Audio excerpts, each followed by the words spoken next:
ఎక్కడో ring road అవతలున్నా భూమికి 190 కోట్లు వచ్చిందని నువ్వే గప్పాలు కొడుతీవి. ఇది గీడ కనుచూపు మేరలో ఉంది, ఇక్కడి నుంచి చూస్తే కనబడుతుంది. నీ ప్రగతి భవన్ నుంచి చూసినా కనబడుతుంది, నీ కమాండ్ కంట్రోల్ నుంచి చూసినా కనబడుతుంది, సెక్రటేరియట్లో నీ ఫ్లోర్ నుంచి చూసినా కనబడుతుంది, ముఖ్యమంత్రి ఆఫీసు విండో నుంచి చూసినా కనబడుతుంది. బాలనగర్ జీడిమెట్ల నాచారం ఎందుకు ఇది 3 కోట్లకి 4 కోట్లకి ఎకరం ఇస్తావు? ఇంత అర్థం కాకుండా ఉంటారు అమాయకంగా ప్రజలు. 100 కోట్లు వచ్చేదాన్ని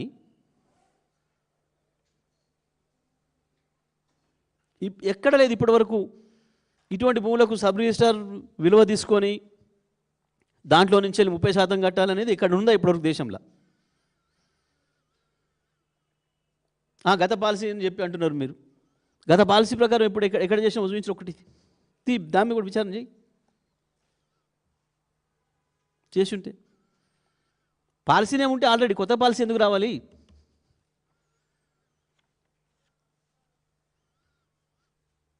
దాన్ని ఇలా భుజాలు తడుముకొని క్యాబినెట్ సబ్ కమిటీ చెప్పింది. ఏ కమిటీ చెప్పినా రేపు ఏ అధికారులు దీంట్లో భాగస్వాములైనా తప్పకుండా ఇబ్బందులు పడతారు. ఈ ఫైళ్ళ మీద ఎవరు సంతకాలు పెట్టినా తప్పకుండా అధికారులందరూ కూడా ఇబ్బంది పడతారు.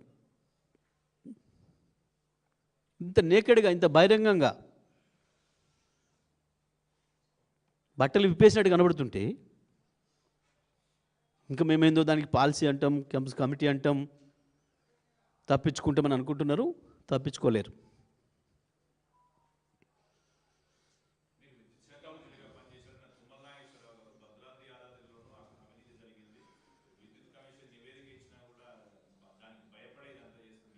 ఎందుకు నివేదిక ఇస్తే ఎందుకు బయటపెడతలేవు? ఎందుకు దాచిపెట్టుకున్నావు? నివేదిక ఇస్తే పెట్టాలి కదా, పెట్టి వెంటనే కేసు పెట్టి మమ్మల్ని లోపల పంపాలి కదా. ఎందుకు ఆలస్యం చేస్తున్నావు? మా మీద ప్రేమ ఎక్కువైందా? ఇష్టం లేదా మమ్మల్ని లోపల పంపడం? పంపచ్చు కదా. అది తుమ్మల నాగేశ్వరరావు మాట్లాడిండా అట్లా?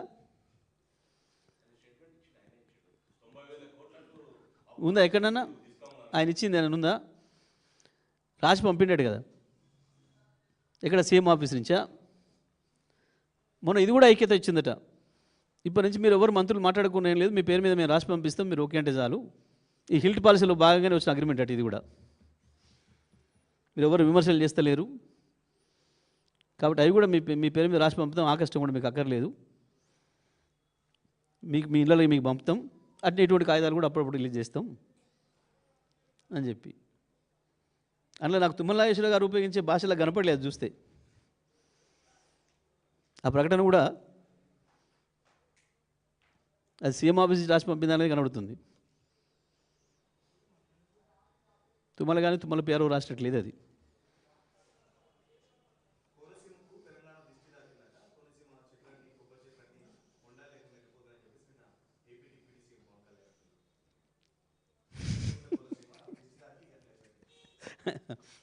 ఇప్పుడు వాస్తవానికి ఎవడన్నా పోయించండి హైదరాబాద్ నుంచి వెళ్ళాడికి, తగిలితే వాళ్ళ దృష్టి ఏడ తగులుతుంది కానీ ఆడికి పోనోని దృష్టి ఏడ తగులుతుంది? ఏం తెలివి అది. ఇక అటువంటి వాళ్ళు ముఖ్యమంత్రులు ఉప ముఖ్యమంత్రులు అవుతారు. ఏం చెప్తాం మరి మనం? మాట్లాడేటప్పుడు ఓ నాలుక కంట్రోల్ లేకుండా, బుర్రకు పని పెట్టకుండా.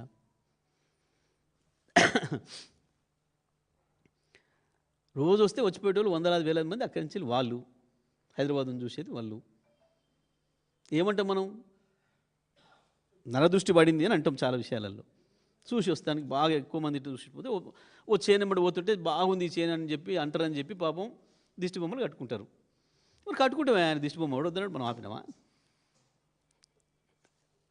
పిచ్చి మాటలు, తెలివి తక్కువ మాటలు, మైండ్లెస్.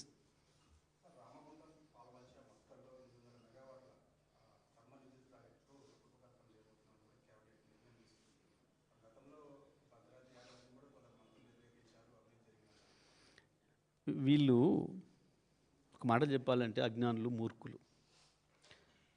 గతంలో వీళ్ళకు ప్రభుత్వాలు అంటే తెలియదు, ప్రభుత్వ పాలసీలు తెలియదు. ఎంతసేపు బిచ్చం అడుక్కున్నట్టు పైరవీలు చేసేసి కాలేలు పట్టుకొని బీఫామ్లు అడుక్కొని ఎమ్మెల్యేలు అయిన బాపతులు వీళ్ళు. ఎవ్వడు బాధ్యతగా బడ్జెట్లు పెట్టినోడు కానీ ప్రభుత్వం నడిపినోడు లేడు తెలంగాణలో కాంగ్రెస్లో. దాంతో నోటికి ఏది వస్తే అది వాగిన వాళ్ళ. ఇప్పుడు తెలుస్తుంది అసలు ప్రభుత్వం అంటే ఏంది అనేది ఇప్పుడు తెలుస్తుంది. కాబట్టి ఇప్పుడు కూడా దీన్ని తెలుసుకునే ప్రయత్నం చేస్తలే, ఏమైనా రియల్ ఎస్టేట్ దందకే పరిమితం అవుతున్నారు. ఒక రాష్ట్రాన్ని అభివృద్ధి చేయాలి, ఒక ప్రాంతాన్ని అభివృద్ధి చేయాలంటే ఏమేం చేయాలనేది తెలియక మూర్ఖంగా మాట్లాడిన వాళ్ళు. తప్పకుండా పవర్ ప్లాంట్ రావాల్సిందే, అనేక రకాల పవర్ రావాల్సిందే, ప్రజల అవసరాలు తీర్చాల్సిందే, అందులో సందేహం లేదు. కానీ గతంలో వాళ్ళు మాట్లాడిన ఏవైతున్నాయో ఒక్కసారి రికార్డ్ వేసి చూసుకుంటే వాళ్ళ తెలివి తక్కువతనం ఎంత ఉందో వాళ్ళకి అర్థమవుతుంది. అవల మేము చేసినాడు ఎక్కువ చేసిండు అవసరమే లేదని మాట్లాడారు. అది వాళ్ళ కొత్తది కాదు. మేము 27,000 మెగావాట్లు చేరుకోవాలి అని మేము కేసీఆర్ గారు అనుకునేది ఆ రోజు, ఆ విజనే.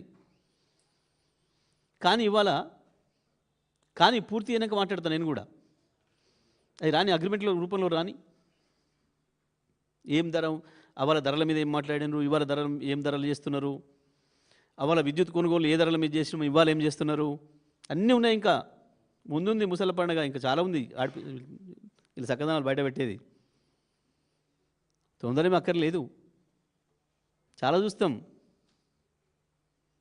ఇలా భాగవతాలు చాలా బయటకు వస్తాయి, ప్రజలు చూస్తారు. మేము ఎంత బాధ్యతాయుతంగా చేసినామో ఆనాడు పక్క రాష్ట్రంతో దేశంతో పోల్చుకొని వాళ్ళకంటే ₹1 తక్కువలో ఎట్లా తేవాలి, 1 పైసా తక్కువలో ఎట్లా తేవాలి, ఎట్లా తాపత్రయపడి చేసినాము. 24 గంటలు కరెంటే లేని రోజుల నుంచి కరెంటే పోదు అని చెప్పి